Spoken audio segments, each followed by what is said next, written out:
الحمد لله نحمده ونستعينه ونستغفره ونؤمن به ونتوكل عليه ونعوذ بالله من شرور أنفسنا ومن سيئات أعمالنا من يهده الله فلا مضل له ومن يضلل فلا هادي له ونشهد أن لا إله إلا الله وحده لا شريك له ونشهد أن سيدنا ونبينا ومولانا محمدا عبده ورسوله أما بعد أعوذ بالله من الشيطان الرجيم بسم الله الرحمن الرحيم يا أيها الناس كلوا مما في الأرض حلالا طيبا ولا تتبعوا خطوات الشيطان إنه لكم عدو مبين صدق الله العظيم اللهم صل على محمد في أول كلامنا اللهم صل على محمد في أوسط كلامنا اللهم صل على محمد في آخر كلامنا رب اشرح لي صدري ويسر لي أمري واحلل عقدة من لساني يفقه قولي تمام تعریفیں اللہ رب العزت کے لیے سزاوار ہے، لائق تحسین ہے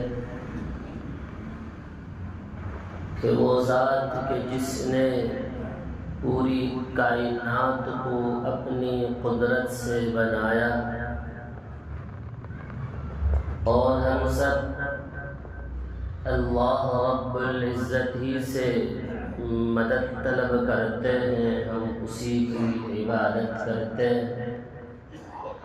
لاکھوں اور کروڑوں مرتبہ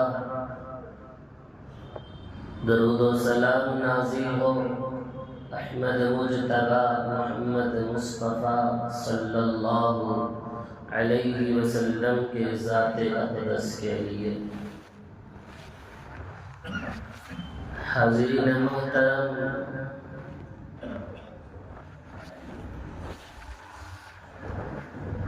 یہ زمانہ اتنا تیزی سے گزر رہا ہے، ابھی سوچ رہے تھے کہ رمضان المبارک کا مہینہ ختم ہوا پھر دوبارہ شروع ہونے کو جا رہا ہے۔ آج جمادی الثانی کی 29 تاریخ، شاید ہو سکتا ہے آج رجب کا چاند نظر آ جائے، صرف 2 مہینے باقی رہ گئے۔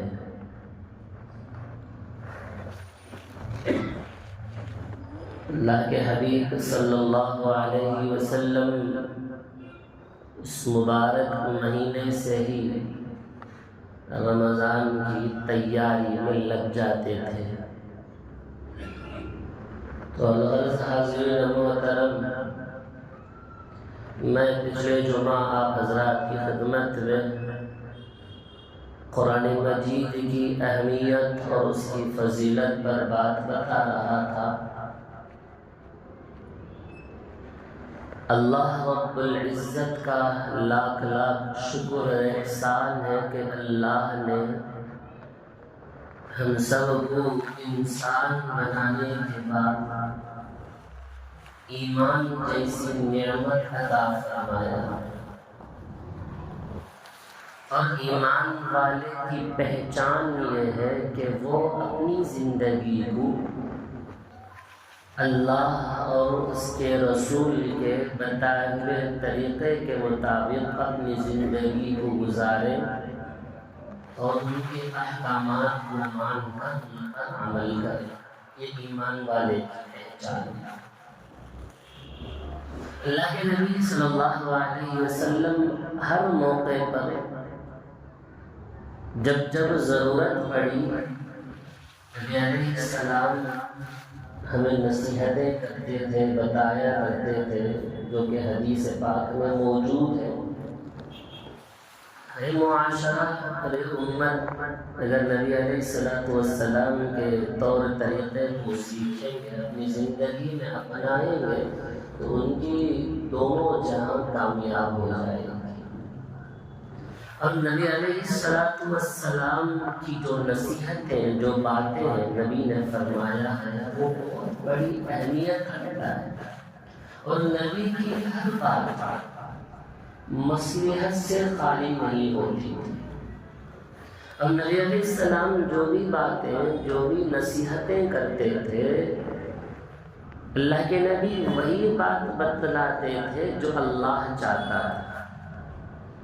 اس کے قرآن مجید میں کہتا ہے اللہ تعالیٰ کہ وَمَا يَنْطِقُ عَنِ الْهَوَىٰ إِنْ هُوَ إِلَّا وَحْيٌ يُوحَىٰ. اللہ کے نبی ہر بات اپنی طرف سے نہیں کہتے. جو اللہ کے نبی کو وحی ہوتا تھا وہ باتیں نبی تمام لوگوں کو، صحابہ کو بتلاتے. یعنی نبی اکرم صلی اللہ علیہ وسلم کا ہر قول، ہر ادا، ہر کام، ہر طریقہ اللہ کے احکام کے مطابق تھا. تو آج بھی یہ امت، یہ معاشرہ اگر نبی علیہ السلام کے طور طریقے پر زندگی گزارتی تو یہ معاشرہ جنت بن جاتا. ہمارا رہن سہن، ہمارا بول چال، ہمارا کردار، ہمارا اخلاق، یہ پورا معاشرہ نبی کے طریقے پر، اللہ کے طور طریقے پر، اس کی اتباع پر ہو. تو میں آج آپ حضرات کے سامنے اللہ کے نبی صلی اللہ علیہ وسلم نے نصیحت کیے تھے صحابہ کو، وہ نصیحت میں آپ حضرات کو بتانا چاہتا ہوں حدیث کے اعتبار سے. اللہ کے نبی نے 5 نصیحتیں کیے ہیں. یہ 5 نصیحتیں ہم سب کے لیے، میرے لیے، آپ کے لیے، پوری امت مسلمہ کے لیے 5 باتیں بڑی اہمیت ہے. اگر ان 5 باتوں پر عمل کر لیں گے تو اللہ کے نبی نے فرمایا کہ تم سب سے بڑے عبادت گزار بن جاؤ گے. کیا کیا 5 باتیں؟ وہ نصیحت میں آپ حضرات کو، اللہ کے نبی کی جو نصیحت ہے اس نصیحت کو میں آپ حضرات کو بتانا چاہتا ہوں. ایک مرتبہ اللہ کے نبی علیہ السلام صحابہ کے درمیان بیٹھے ہوئے تھے. اللہ کے نبی نے اپنا چہرہ مبارک کو اوپر اٹھایا اور کہا تم میں سے کون ایسے ہیں میں ان کو چند قیمتی نصیحتیں بتاتا ہوں جو اس نصیحتوں کو سنو اور اسے اپنی زندگی میں اپنائے اور لوگوں کو میری نصیحتوں کو لے جا کر پہنچائے. کون ہے ایسا؟ تو سب صحابہ خاموش بیٹھے. حضرت ابو ہریرہ رضی اللہ عنہ کھڑے ہوئے کہا یا رسول اللہ، جو نصیحت آپ بتانا چاہتے ہیں آپ مجھے بتائیے، انشاءاللہ میں اپنی استطاعت کے بغیر اس پر عمل کروں گا. اللہ کے نبی پھر خاموش بیٹھ گئے. پھر سے اللہ کے نبی نے دوسری مرتبہ سوال کیا میں قیمتی نصیحت کرنا چاہتا ہوں، تم میں سے کون ایسے ہیں جو میری نصیحتوں کو سنے، اسے یاد کرے، اسے اپنی زندگی میں اپنائے اور میری نصیحتوں کو دوسروں تک پہنچائے. دوسری مرتبہ بھی حضرت ابو ہریرہ رضی اللہ عنہ اٹھے. تیسری مرتبہ بھی اللہ کے نبی نے یہی سوال کیا میں ایک نصیحت بتانا چاہتا ہوں، کون سنیں گے، کون عمل کریں گے، دوسروں کو کون پہنچائیں گے. اس وقت میں بھی حضرت ابو ہریرہ رضی اللہ عنہ کہنے لگے اللہ کے نبی میں تیار ہوں، آپ بتائیے کیا نصیحت ہے، میں اس نصیحت پر عمل کرتا ہوں۔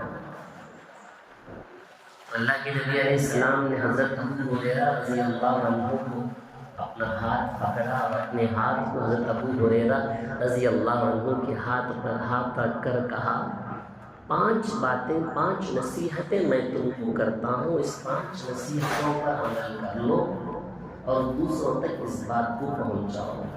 وہ نصیحت نبی کے میں آپ کو بھی بتاتا ہوں، امید ہے کہ انشاءاللہ میں بھی عمل کروں اور آپ بھی عمل کریں اس نصیحت پر۔ اور نبی کی ایک بات، نبی کی ہر نصیحت حکمت سے خالی نہیں ہوتی، اور نبی کی باتیں سن کر عمل کرنے سے فائدہ ہوا ہے، نافائدہ کبھی نہیں ہوا ہے، اور ناکام کوئی نہیں ہوا ہے، اور نامراد کوئی ہو ہی نہیں سکتا ہے۔ نبی نے فرمایا سب سے پہلی نصیحت یہ ہے کہ تم اللہ تعالیٰ کے حرام کردہ چیزوں سے بچو، جن چیزوں کو اللہ نے حرام کیا ہے اس سے بچ جاؤ، تم سب سے بڑے عبادت گزار بندے بن جاؤ گے۔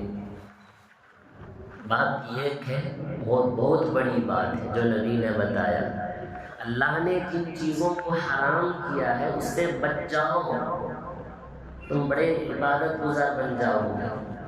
دوسری نصیحت نبی نے کہا، اللہ کی تقسیم پر راضی ہو جاؤ، اللہ جو دیا ہے الحمدللہ، جتنا دیا الحمدللہ، جس حال میں اللہ رکھا ہے الحمدللہ، اللہ کی تقسیم پر راضی ہو جاؤ۔ نبی نے فرمایا تم سب سے بڑے مالدار بن جاؤ گے، کیونکہ تمہیں دوسروں لوگوں کے مال پر نظر نہیں رہے گا، اللہ مجھے جتنا دیا الحمدللہ کافی ہے، مجھے دوسروں کی مال کی طرف مجھے توجہ کی ضرورت نہیں۔ تیسری بات نبی علیہ السلام نے فرمایا، بیکار اور فضول باتوں سے زیادہ کھل کھلا کر مت ہنسو، فضول باتوں میں مت لگو، زیادہ ہنسنا دلوں کو مردہ کر دیتا ہے، موت کی یاد سے غافل کر دیتا ہے۔ تیسری نصیحت۔ چوتھی نصیحت نبی نے فرمایا کہ تم اپنوں کے ساتھ اچھا سلوک کرو، تم سچے مومن بن جاؤ گے۔ اپنوں کے ساتھ، بھائیوں کے ساتھ، بہنوں کے ساتھ، ماں باپ کے ساتھ، رشتہ داروں کے ساتھ، پڑوسیوں کے ساتھ، سب کے ساتھ اچھا سلوک کرو، تم کیا بنو گے؟ سچے مومن بن جاؤ گے۔ اور نبی نے 5ویں نصیحت فرمائی ہے، نبی علیہ السلام نے 5ویں نصیحت فرمائی ہے، جو اپنے لیے جو چیز پسند کرتے ہیں وہی چیز دوسروں کے لیے بھی پسند کرو۔ میرے واسطے ٹاپ ہائی کوالٹی کی چیزیں کسی فقیر کو دینا رہا تو گری بڑی چیز ہے، وہ چیز خود نہیں کھا سکتے، تو اپنے لیے جو چیز تم پسند کرو گے وہی چیز تم دوسروں کے لیے بھی پسند کرو۔ نبی نے فرمایا تم سچے پکے مسلمان بن جاؤ گے۔ 5 باتیں نبی نے نصیحت فرمائی، 5 باتیں بھی معمول ہیں مگر اندر کی گہرائی بہت زیادہ ہے۔ نبی نے کیا پیاری باتیں فرمایا، حرام سے بچو، سب سے بڑی عبادت گزار بن جاؤ گے، زیادہ مت ہنسنا، اس لیے کہ زیادہ ہنسنا دل کو مردہ کر دیتا ہے، اور اپنے لیے وہی چیز پسند کرو جو اپنے دوسروں کے لیے بھی وہی دو، سچے پکے مسلمان بن جاؤ گے۔ یہ نبی کی نصیحت ہے۔ آئیے میں جو سب سے پہلی نصیحت جو نبی کی ہے، حرام سے بچو، عبادت گزار بن جاؤ گے، اس پر میں آج ایک نصیحت پر آج کے جمعہ آپ حضرات کی خدمت میں، حرام چیزیں کیا کیا ہیں، کن کن چیزوں سے بچنا ہے، وہ کون کون سی چیزیں ہیں حرام چیزیں۔ اللہ تبارک و تعالیٰ نے نبی علیہ السلام کی ہر نصیحت بڑی اہمیت کا حامل ہے، اور اللہ تعالیٰ نے مجھے اور آپ کو اس دنیا میں بیکار پیدا نہیں کیا، ایسے ہی بھیج دیا نہیں جاؤ جیسا چاہے زندگی گزارو، نہیں، اللہ کا ایک مقصد تھا بھیجنے کا۔ اللہ قرآن میں کہتا ہے کہ میں تمہیں بھیجنے کا مقصد یہ ہے کہ تم میری عبادت کرو. وَمَا خَلَقْتُ الْجِنَّ وَالْإِنسَ إِلَّا لِيَعْبُدُونِ. میں نے جناتوں کو انسانوں کو میری عبادت کے لیے پیدا کیا ہوں، میری بات ماننے کے لیے، منمانی من چاہی زندگی گزارنے کے لیے نہیں. جی ارے طالب علم اسٹوڈنٹ ہے، اسکول پڑھتا ہے، اس کا ایک مقصد ہے کہ میں کامیاب بنوں، مجھے نمبرات اچھے آئیں. تجارت کرنے والا یہ سوچتا ہے کہ اس کا ایک مقصد، اس کا ایک ٹارگیٹ ہے میں اتنا کماؤں. ہر آدمی کا ایک مقصد ہے. اگر وہ مقصد کو نہیں کیا تو اسٹوڈنٹ کیا ہوگا، اسکول میں ناکام ہوگا، کیونکہ اس کا مقصد ہی کچھ نہیں. صرف دکان کھول کے بیٹھ گئے، کوئی فکر نہیں، ٹارگیٹ کو اچیو نہیں کر سکتے. حالانکہ اللہ تبارک و تعالیٰ کا ایک مقصد ہے. اگر تم اللہ کی عبادت کرو گے دونوں جگہ کامیاب رہیں گے، دنیا میں بھی کامیابی ملے گی اور آخرت میں بھی کامیابی ملے گی. لہذا انسان کی حیثیت یہ ہے کہ بندہ اللہ کا غلام ہے، اور دوسری حیثیت انسان کی کہ انسان اللہ کا نائب ہے. قرآن مجید کہتا ہے کہ انی جاعل فی الارض خلیفہ. اللہ کہتا ہے کہ میں دنیا میں اپنا ایک نائب پیدا کرنے والا ہوں. تو انسان کی دو حیثیت ہے، ایک انسان اللہ کا بندہ ہے، دوسرا انسان اللہ کا نائب ہے. تو اس سے معلوم ہوا کہ میری زندگی منمانی منچاہی کے بجائے رب جو چاہتا ہے، اللہ جو چاہتا ہے اس کے مطابق میں اپنی زندگی گزاروں. صبح سے شام تک یہ سوچ لیں کہ میرا کسی بھی معاملے میں کوئی عمل اللہ کو ناراض کرنے والا نہ ہو. عبادت کا جو مطلب ہم نے سمجھا ہے، بڑا آسان مطلب عبادت کا ہے، وہ ہے غلام کا ہونا. جیسے کہ کوئی غلام اپنے آقا کی مرضی کے مطابق کام کرتا ہے، اس کے خلاف نہیں کرتا. اگر کرے گا تو اسے کام سے نکال دیا جائے گا. تو لہٰذا ہم نے عبادت کا ایک مطلب سمجھ کر رکھے. کیا مطلب عبادت کا ہم لوگ سمجھیں؟ نماز پڑھنا، روزہ رکھنا، زکوٰۃ دینا، حج کرنا، یہ عبادت کا مطلب ہے. اگر صرف اسی کو عبادت کا مطلب سمجھ کر رکھے ہیں تو اس چیز کو سب سے پہلے ذہن سے نکالیں. عبادت کا مطلب اتنا ہی نہیں، عبادت کا مطلب اس کا معنی بہت زیادہ ہے. کیا ہے عبادت کا مطلب؟ فرمایا عبادت کا مطلب وہ ہے کہ بندہ اللہ تبارک و تعالیٰ کے اطاعت پر اپنی زندگی کو گزارے. جن چیزوں کو اللہ نے کرنے کا حکم دیا اسے کرو، جن چیزوں کو اللہ نے رکنے کو کہا ہے اس سے رکو. نماز عبادت، تلاوت، ذکر سب کرتے ہیں، سب عبادت کی ہے. مگر دینی اور دنیاوی معاملات ہمارے اچھے نہیں ہیں، حرام اور حلال کی تمیز نہیں ہے، خدا کی نافرمانی کی زندگی ہو رہی ہے، انسان گناہوں میں ملوث ہے، حرام کا اوڑھنا بچھونا کھانا پینا وہی ہے. تو بتاؤ کہ نمازیں اس کی کہاں سے قبول ہوگی؟ تو لہٰذا عبادت کا مطلب اتنا ہی نہیں ہے. تو لہٰذا اللہ تعالیٰ نے جن چیزوں کو منع کرنے کے لیے کہا اس سے رک جاؤ، تم سب سے بڑے عبادت گزار بن جاؤ. لہٰذا یہ عبادت کا مطلب بہت زیادہ ہے، اسے سمجھنے کی ضرورت ہے. کون کون سی چیزیں حرام ہیں، کون کون سی چیزیں غلط ہیں، گناہ کبیرہ ہے. قرآن نے کہا کہ اتنے سارے ہیں، اگر ان چیزوں سے اگر بچ جائیں گے نا تو نماز میں دلچسپ اور شوق پیدا ہو جائے گا. کیونکہ انسان ایسا ہے عبادت بھی کرتا ہے، ان گناہوں کی وجہ سے نیکیوں کا ثواب ختم ہو جاتا ہے. کیا کیا ہے؟ فرمایا جھوٹ بولنا، غیبت کرنا، حسد کرنا، چغلخوری کرنا، بد نگاہی کرنا، کوئی نامحرم مرد کے ساتھ بلا وجہ بات کرنا، کسی غیر محرم عورت کے اوپر نگاہ اٹھا کر دیکھنا، رشوت کا لینا، سود کا لینا، بیوی شوہر کی نافرمانی کرنا، ماں باپ کی نافرمانی کرنا، شراب کا پینا، جوا کا کھیلنا، نشے میں مبتلا ہونا، فلمیں دیکھنا، گانے سننا، گانے بجانا، یہ تمام چیزیں قرآن نے ان چیزوں سے رکنے کے لیے کہا ہے۔ یہ اسلام کا عمل نہیں ہے۔ اگر تم اس سے نہیں رکیں گے، 1000 نمازیں پڑھ لو، 1000 روزے رکھ لو، 1000 نیک اعمال کر لو، جب تک اس سے تم نہیں بچو گے تمہاری عبادت کا ثواب ہرگز نہیں ملے گا۔ نمازی بھی ہے، جھوٹ بھی ہو رہا ہے، دھوکہ بھی ہے، غیبت بھی ہے، حسد بھی ہے، بری برائیاں موجود ہیں، صرف نماز میں پہلی صف کے مصلی ہے، تہجد کے پابند ہے، جھوٹ بھی ہے، غیبت بھی ہے، دھوکہ بھی دیا جا رہا ہے، تجارت کرنے والے ناپ تول میں کمی بھی ہو رہی ہے، نہ نماز کا فائدہ ہوا، نہ روزے کا فائدہ، نہ زکوٰۃ کا، نہ حج کا، کچھ فائدہ ہے، صرف نمازی ہے، سر پر ٹوپی ہے، پیشانی پر نمازی کی نشان ہے، بس۔ اگر ان چیزوں سے نہیں بچیں گے تو عبادت میں بڑا خلل پیدا ہوگا۔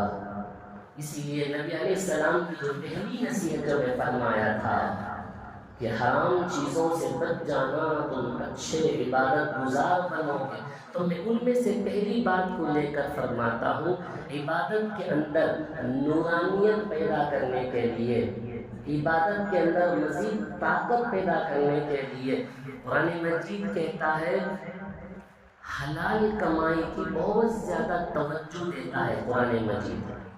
کیا کہتا ہے قرآن؟ یا ایھا الناس کلوا مما فی الارض حلالا طیبا، قرآن کہتا ہے اے لوگوں تم کھاؤ من الطیبات، پاک رزق کھانا، میں نے تمہیں جو زمین سے نکالا ہے پاک رزق کھاؤ، ولا تتبعوا خطوات الشیطان، شیطان کی پیروی مت کرنا، اس لیے کہ شیطان تمہارا کھلا دشمن ہے، شیطان تمہیں رشوت لینے کے لیے کہے گا، سود لینے کے لیے کہے گا، جھوٹ بولنے کے لیے بولے گا، دھوکہ دینے کے لیے کہے گا، تمام گناہ کے کام کرنے کے لیے کہے گا۔ قرآن کہتا ہے نہیں، اگر تم حلال اختیار کرو گے تو خیر پیدا ہوگا، حرام اختیار کریں گے تو شر اور فتنے فساد ابھر کر آئیں گے۔ لہذا قرآن مجید میں حرام سے بچنے کی بڑی تعلیم، حلال کمائیں گے، حلال پہنیں گے، دل کے اندر نورانیت پیدا ہوگی، حرام پہنیں گے جس سے خدا ناراض ہوگا۔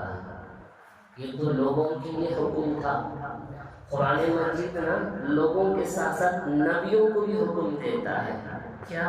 یا ایھا الرسل کلوا من الطیبات واعملوا صالحا، قرآن کہتا ہے اے رسولوں، اے نبیوں، تم پاک حلال رزق کھاؤ۔ مسلمانوں کو تو ٹھیک تھا، ایمان والوں کو بھی ٹھیک، مگر اللہ نبیوں کو بھی حکم کرتا ہے کہ پاک کھاؤ، اور کہتا ہے کہ نیک عمل کرو۔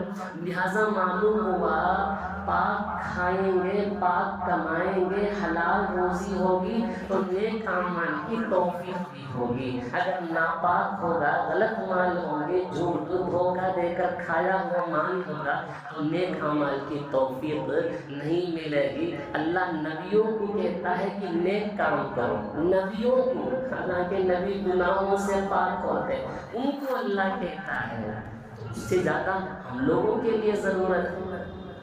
اور یہاں تک کہ اللہ کہتا ہے کلوا من الطیبات ما رزقناکم ولا تطغوا فیہ فیحل علیکم غضبی ومن یحلل علیہ غضبی فقد هوی، اللہ کہتا ہے پاک رزق کھاؤ، میں نے تمہیں جو رزق دیا ہے، اللہ نے حلال کیا ہے، تم حلال کو حرام نہ کرو، اگر حرام کرو گے اللہ تم پر غصہ ہوگا، اللہ جس پر غصہ آ جائے گا فقد ہوا، تم ہلاک ہو جاؤ گے، زندگی تمہاری برباد ہو جائے گی۔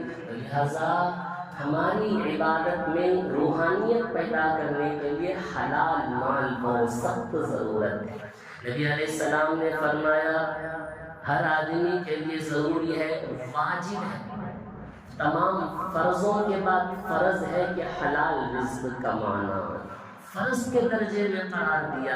نبی علیہ السلام نے فرمایا جو آدمی حلال کھایا، حلال پہنا، دوسروں کو حلال کھلایا اور حلال پہنایا، نبی نے فرمایا یہ اس کے لیے صدقہ ہے، یہ اس کے لیے صدقہ ہے۔ کسی کو زکوٰۃ دیے، کسی کو صدقہ دیے، کسی کو کھانا کھلائے، کمائی حرام تھی، فائدہ کیا ہوگا؟ خود بھی گناہوں میں ملوث، دوسروں کو بھی گناہوں میں ملوث کرا دیے۔ یہ سوچیے کہ بلیک منی کو وائٹ منی کریں گے، کسی کو صدقہ دے دیں گے وہ بلیک وائٹ ہو جائے گا، نہیں، ایسا ہرگز ہو نہیں سکتا۔ صدقے کا مال حلال حلال ہی چاہیے، حرام سے بالکل پاک ہونا ہے۔ اللہ نے رسولوں کو حکم دیا ہے کہ پاک مال کھاؤ، نیک عمل کرو، مومنوں کو بھی حکم دیتا ہے۔ اب ایک بندہ عبادت کرتا ہے، یا اللہ کہتا ہے، اب یہاں اس کا مال پاک مال نہیں ہے، حرام مال ہے، بتاؤ اس کی دعائیں کہاں سے قبول ہوگی؟ سرکار دو عالم صلی اللہ علیہ وسلم نے فرمایا اگر کوئی آدمی 10 درہم کا کپڑا لیتا ہے، 100 روپے کا کپڑا ہو، اس میں اگر 1 روپیہ بھی حرام کا لگ گیا، جب تک وہ کپڑا اس کے جسم میں رہے گا تب تک اس کی نماز قبول نہیں ہوگی۔ نبی علیہ السلام نے اتنی باتیں بیان فرمائی، لہذا عبادت میں روحانیت آنے کے لیے، اچھے عبادت گزار بننے کے لیے کن چیزوں سے بچنا ہے؟ حرام سے بچنا ہے۔ کیا اختیار کرنا ہے؟ حلال روزی طلب کرنا ہے۔ یہ میرے پر، آپ پر، پوری امت مسلمہ پر فرض اور واجب ہے۔ دوسرے نمبر پر نبی نے فرمایا وہ ہے ناپ تول میں کمی کرنا۔ تجارت کرنے والے، کاروبار کرنے والے، دکان رکھنے والے، میرے نبی کے اس فرمان کو سن لینا۔ نبی نے فرمایا جو کوئی آدمی ناپ تول میں کمی کرتا ہے، کمی پیشی سے ناپ تول میں بیچتا ہے اور دھوکہ دیتا ہے، نبی نے فرمایا کہ اس قوم پر قحط سالی آئے گی، یعنی مالی تنگی ہوگی۔ صبح سے شام تک دکان کھولے ہیں، کہتے ہیں کہ آخری وقت میں کیا بھی پیسہ نہیں ہے، پیسے میں برکت نہیں، کیوں؟ اس لیے کہ تم نے دھوکہ دیا۔ نبی نے کہا من غش فلیس منا، جس نے دھوکہ دیا وہ ہم میں سے نہیں، یعنی وہ جہنم میں جانے والا کام کیا ہے۔ نبی علیہ السلام نے ایک مرتبہ اپنی دونوں ہاتھوں کو آسمان پر اٹھا کر دعا مانگی، اے اللہ جس نے دھوکہ دیا مجھ میں سے نہیں ہے، وہ میرا کام نہیں کیا ہے۔ لہذا ناپ تول میں کمی یہ بڑا سخت گناہ ہے۔ قرآن کہتا ہے کہ ویل للمطففین، ہلاکت ہے ناپ تول میں کمی کرنے والوں کے لیے۔ نبی علیہ السلام نے فرمایا تجارت کرنے والے، لینے اور بیچنے والے اگر سچائی پر قائم رہے، اللہ فرماتا ہے کہ اس نے اس بندے کو اللہ تبارک و تعالیٰ اس مال میں برکت دے گا۔ اور جو کوئی آدمی پروڈکٹ کو، چیزوں کو بیچنے میں، کوئی چیز ہم بیچتے ہیں اس کے اندر کی نقص اور کمی کو بتائے بغیر بیچے گا۔ اب ایسا ٹیکنالوجی ہمارے ماحول اور معاشرے میں، نبی نے فرمایا کسی بھی چیز کو اتنی لمبی چوڑی تعریف کر کے نہ بیچے، اگر وہ چیز واقعتاً قابل تعریف ہے، تعریف کرنے کے قابل، اس چیز کو تعریف کر کے بیچو۔ اگر وہ قابل تعریف نہیں ہے تو نقص کو بتائے بغیر کسی کو دو گے، ایسا مال، ایسا پروڈکٹ پورے بازار میں کام نہیں لے کو جانے والا دھوکے میں آ جاتا ہے۔ جتنی تعریف کرو، نبی نے فرمایا دھوکہ دیتے ہو، دھوکہ دینے سے، جھوٹی قسمیں کھانے سے تمہاری مال تو بک جائے گی مگر اس مال میں برکت نصیب نہیں ہوگا۔ اور یہ حدیث بھی سن لیجئے، نبی علیہ السلام نے فرمایا جو کوئی آدمی غلہ اناج کو، کوئی چیز کو 40 دن سے زائد اپنے پاس روک کر رکھا، نبی نے فرمایا اس بندے کا اللہ سے کوئی واسطہ نہیں ہے۔ اور نبی علیہ السلام نے فرمایا جو کوئی آدمی غلہ اناج کو روک کر رکھتا ہے، چیزوں کو روک کر رکھتے ہیں، اس نیت سے کہ آگے چل کر اس چیز کو اب وہ چیز کی قیمت کم ہے، اب نہیں بیچنا ہے، وہ بیچنے کا وقت آئے گا، اس وقت میں وہ مال کی قیمت زیادہ ہوگی، اس وقت میں دیں گے، مہنگا کر کر بیچیں گے۔ آج وہ چیز کی قیمت 40 روپے ہے، 10 میں اور 5-6 مہینے کے بعد اس کی قیمت 10 سے 20 سے 30 دگنا ہو جائے گا۔ مہنگا ہونے کے وقت میں بیچیں گے، لوگوں کی مجبوری کا فائدہ اٹھایا جائے گا۔ جیسے کہ کسی علاقے میں سیلاب ہو، 20 روپے والا دودھ 50 کا 60 میں جو بیچا جاتا ہے، جیسے کہ لاک ڈاؤن میں ٹریول چلانے والوں نے 1000 روپے کی جگہ میں 5000 لگے، لوگوں کے مجبوری کا فائدہ اٹھایا۔ نبی نے فرمایا صلی اللہ علیہ وسلم، اس آدمی کو اللہ جہنم کی تہ میں، اتنا سخت الفاظ ہے۔ آپ بیچو اس نیت سے کہ اللہ تعالیٰ میرے اس کم مال میں اللہ مجھے برکت دے گا۔ آپ وہ دھوکہ دے کر زیادہ کمائیں گے، جتنا زیادہ کمائی ہوگی اتنی زیادہ بیماری بھی ہوگی، یہ مال وہاں خرچ ہوگا، اپنی ذاتی چیز میں خرچ نہیں ہوگا۔ یہ نبی علیہ السلام نے فرمایا ہے، تو لہٰذا ان چیزوں سے بچنا ہے۔ اور نبی نے جن باتوں پر فرمایا اور کیا ہے، فرماتے ہیں تجارت کرتے ہیں تو جھوٹ سے بچنا۔ ہر آدمی کے لیے تجارت کرنے والا یا نہ کرنے والا کہا گیا کہ جھوٹ کبیرہ گناہ ہے۔ قرآن کہتا ہے کہ فَنَجْعَلْ لَعْنَةَ اللَّهِ عَلَى الْكَاذِبِينَ، جھوٹ کہنے والے پر اللہ تعالیٰ کی لعنت ہوتی ہے۔ ایک صحابی نے اللہ کے نبی سے پوچھا، یا رسول اللہ، کیا مومن بزدل ہو سکتا ہے؟ نبی نے کہا ہاں۔ اس نے پوچھا یا رسول اللہ، کیا مومن کنجوس بخیل ہو سکتا ہے؟ نبی نے کہا ہاں۔ اس نے پوچھا کیا رسول اللہ مسلمان جھوٹا ہو سکتا ہے؟ نبی نے کہا کہ مسلمان جھوٹا نہیں ہو سکتا ہے، وہ جھوٹ نہیں بول سکتا ہے۔ نبی علیہ السلام نے فرمایا جب کوئی بندہ جھوٹ بولتا ہے تو رحمت کے فرشتے اس سے 1 میل دور بھاگ جاتے ہیں، جھوٹ کی وجہ سے اس کی زبان سے بدبو آنے لگتی ہے۔ تو نبی علیہ السلام نے جھوٹ کے بارے میں کہتے ہوئے آج کے اس معاشرے میں نبی علیہ السلام کی نصیحت بتایا تھا شروع میں کہ تم حرام سے بچ جاؤ، تم سب سے بڑے عبادت گزار بن جاؤ گے۔ انہی میں سے ایک حرام ہے، وہ ہے کہا کہ سود سے بچ جانا، زیادہ انٹرسٹ لینے اور دینے، سودی معاملات سے بچ جانا۔ نبی نے کہا وَأَحَلَّ اللَّهُ الْبَيْعَ، قرآن کہتا ہے وَأَحَلَّ اللَّهُ الْبَيْعَ وَحَرَّمَ الرِّبَا، اللہ نے تجارت کو حلال کیا، سود کو حرام کیا۔ يَمْحَقُ اللَّهُ الرِّبَا وَيُرْبِي الصَّدَقَاتِ، اللہ سود کو گھٹاتا ہے، صدقات کو بڑھاتا ہے۔ وَاللَّهُ لَا يُحِبُّ كُلَّ كَفَّارٍ أَثِيمٍ، اللہ گنہگاروں کو پسند نہیں کرتا ہے۔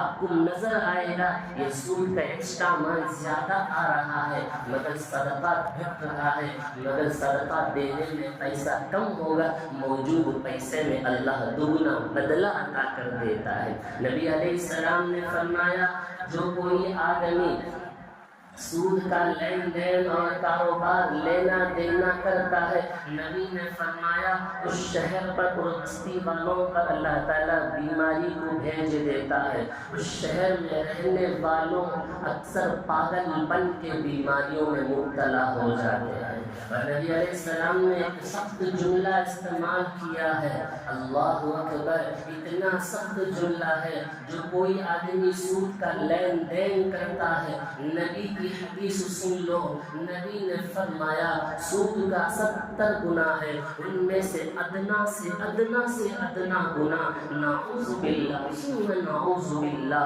اپنی ماں سے زنا کرنے کے برابر۔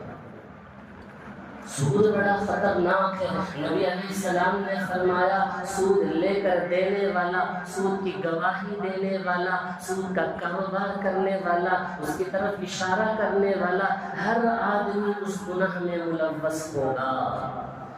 علی بن مدینی رحمت اللہ علیہ کہتے ہیں ایک مرتبہ میرے والد کا انتقال ہوا، میں حافظ قرآن تھا، میرا معمول تھا کہ میں صبح صبح جا کر میرے والد کے قبر پر قرآن مجید پڑھ کر بخشتا۔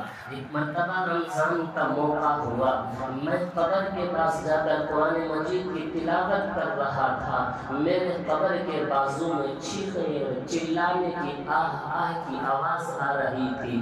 میں گھبرا گیا، پریشان ہو گیا، پڑھنا بھول گیا، یہاں تک کہ صبح کی روشنی آ گئی، لوگوں کا آنا جانا ہوا۔ میں نے لوگوں سے پوچھا یہ خبر کس کا ہے؟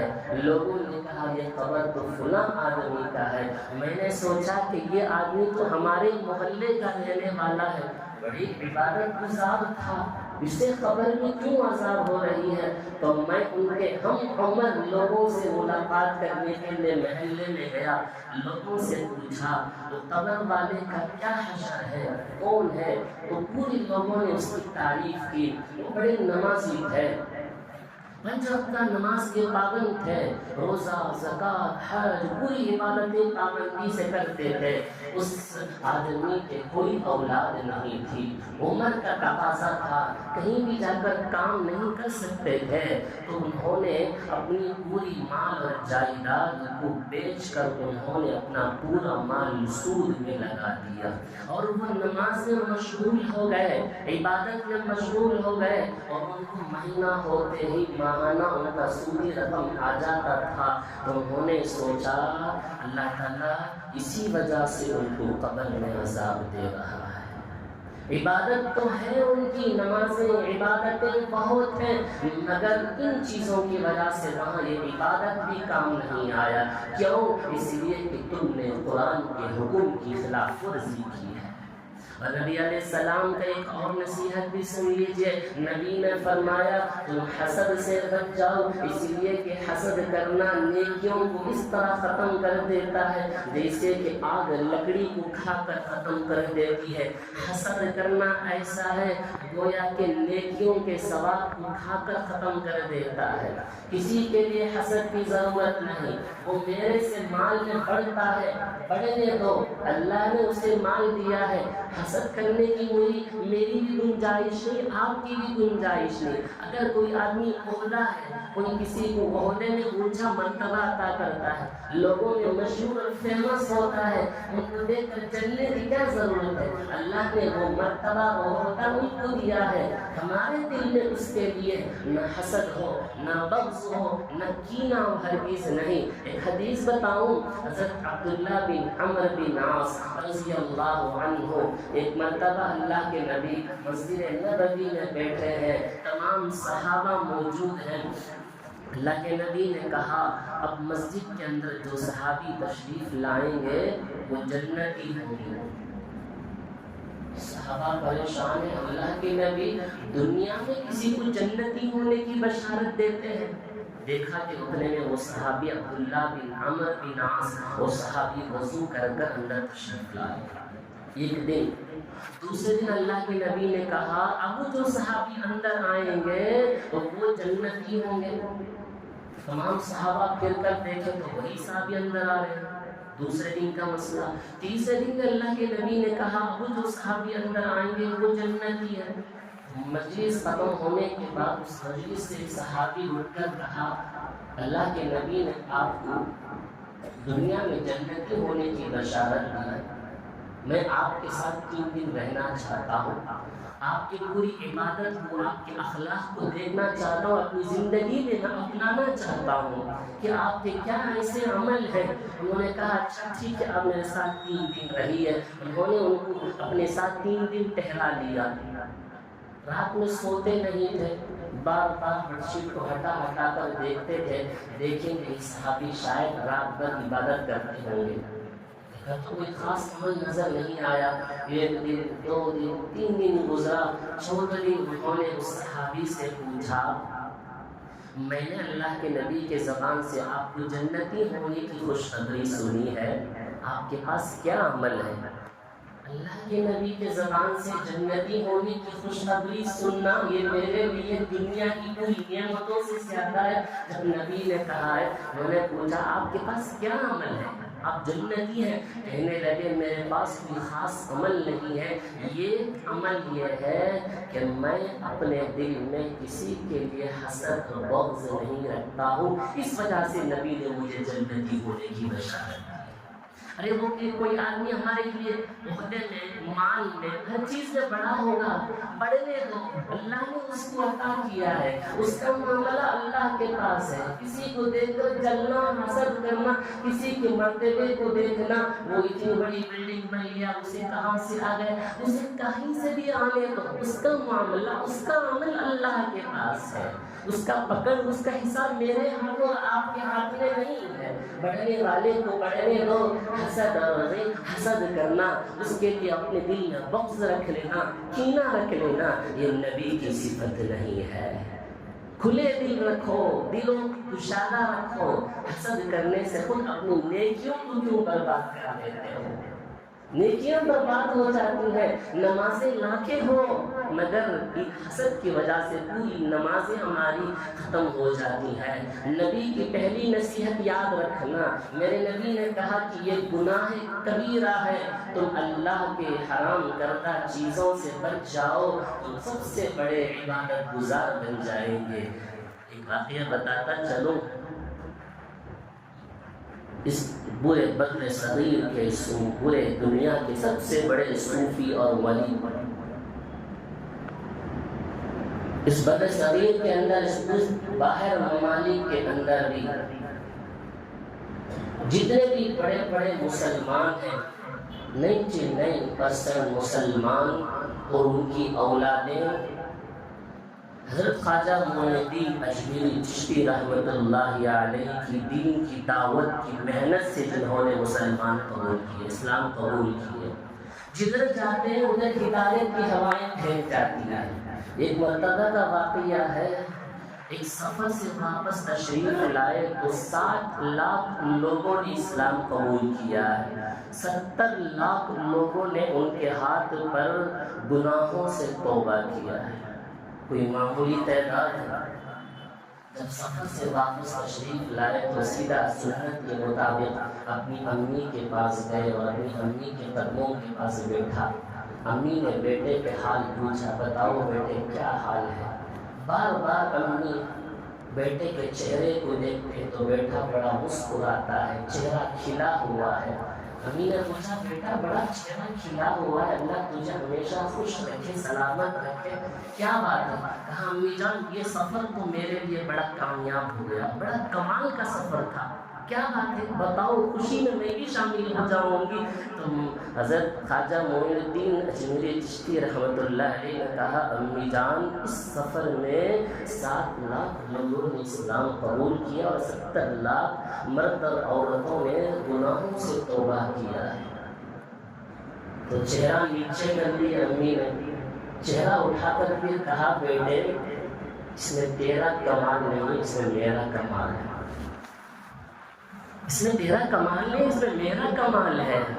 حضرت خواجہ معین الدین اجمیری چشتی رحمۃ اللہ علیہ کہنے لگے، امی جان آپ جب بھی بولتی ہیں سچ بولتی ہیں، جھوٹ کبھی نہیں بولتی ہیں، مگر مجھے افسوس اس بات کا ہے سفر میں گیا ہوں، محنت میں کیا ہوں، گھر سے دور میں رہا ہوں، بہت ساری مصیبتیں میں نے مول لیا ہوں، آپ کہتی کمال آپ کا ہے، میں محنت کر کے آیا ہوں۔ کہنے لگے، بیٹے جب تو چھوٹا تھا میں تجھے اٹھا کر اپنی آنچل میں، اپنے کپڑے میں چھپا کر سینے سے لگا کر دودھ پلاتی تھی۔ میرے بھائیوں بزرگوں، میری ماں اور میری بہنوں، میری آواز اگر آپ تک پہنچتی ہے تو اس بات کو غور کرنا، کہتی ہوں میں تجھے دودھ پلاتی تھی، میں اللہ سے دعا کرتی تھی، اے اللہ میرے دودھ کے ایک ایک قطرے سے اس کے دل کے اندر ہدایت کا نور کو پیدا کرنا، اس میں میرا کمال ہے، تیرا کمال نہیں ہے۔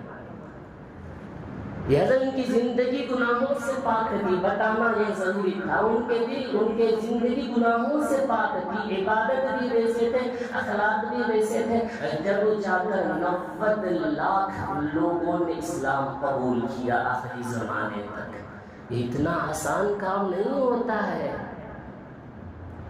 اور جدھر جاتے ہیں ادھر غیر مسلموں کی لمبی لائن لگ جاتی ہے، ہر کوئی ان کا دل دادا ہو جاتا۔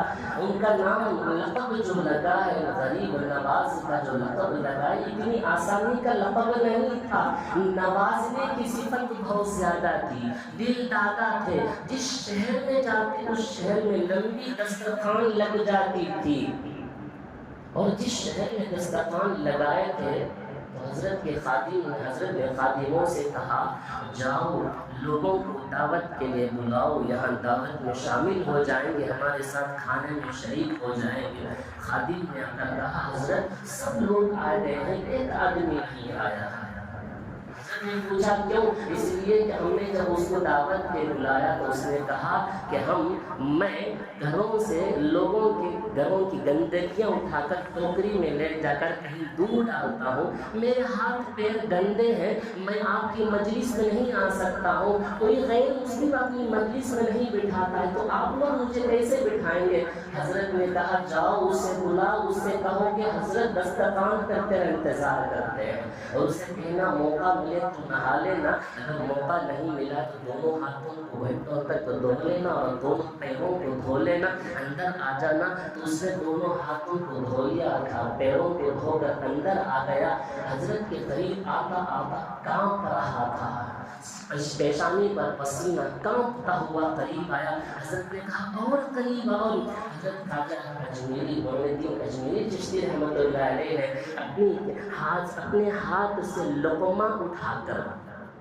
لوگوں نے اس کو گندا سمجھ کر چھوڑ دیا تھا، مگر حضرت معین الدین اجمیری چشتی نے اس ہاتھ سے لقمہ اٹھا کر اس بندے کے منہ میں ڈالتے ہیں۔ کتابوں میں ایک واقعہ لکھنے والے لکھتے ہیں وہ لقمہ اس کے پیٹ میں جا کر پہنچنے سے پہلے اس کے اندر ایمان کا نور پہنچ گیا، تو اس نے اسی وقت میں توبہ کیا اور کہا حضرت مجھے آج سے آپ کی خدمت میں رہنا ہے۔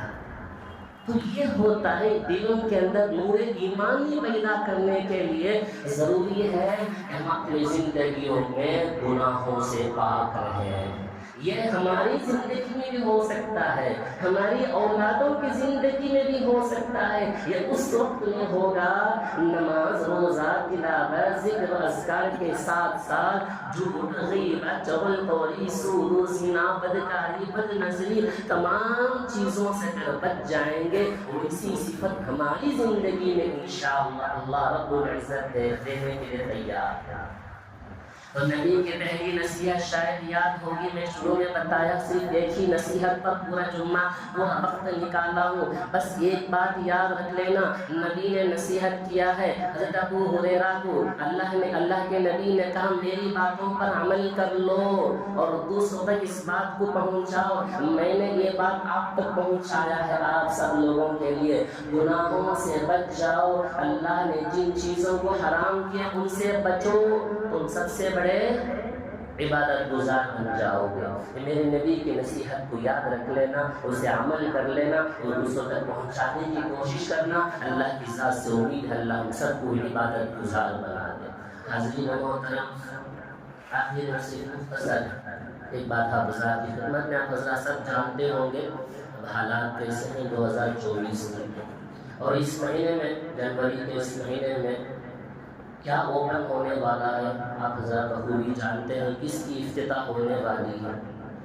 وضاحت ساتھ یہ کہنا ہے ایک مندر کی اوپننگ ہونے جا رہی ہے، لوگوں کے اندر میں افراتفری پھیلنے کا ایک ماحول بن رہا ہے، لوگوں کو اکسا رہے ہیں، مسلمان اور ہندو کے درمیان میں ایک تفریق پیدا کر کے لوگوں کے درمیان میں لڑائی جھگڑے کا ایک فتنہ مچانے کی کوشش ہو رہی ہے۔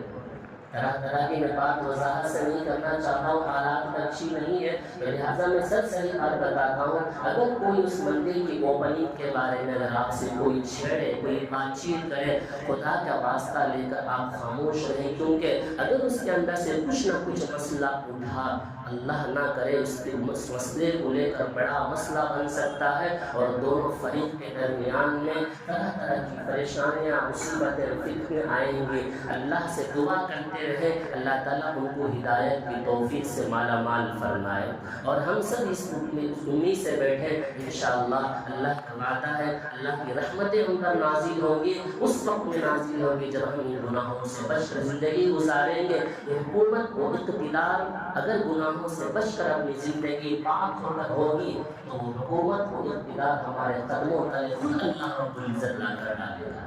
لہٰذا اختلاف میں مت پڑیے، جو بھی کچھ بات کرنا ہے خدا کا واسطہ لے کر کہتا ہوں، اس مہینے میں زیادہ تر جو بھی باتیں آئیں گی واٹس ایپ کے اندر، فیس بک کے اندر، بغیر تحقیق کے بغیر پڑھے کسی کو شیئر مت کرنا اس تعلق سے، اس سے بچے رہیں۔ اللہ تعالیٰ ہم سب کو پوری امت مسلمہ کو حفاظت فرمائے، ہم سب کے ایمان کی اعمال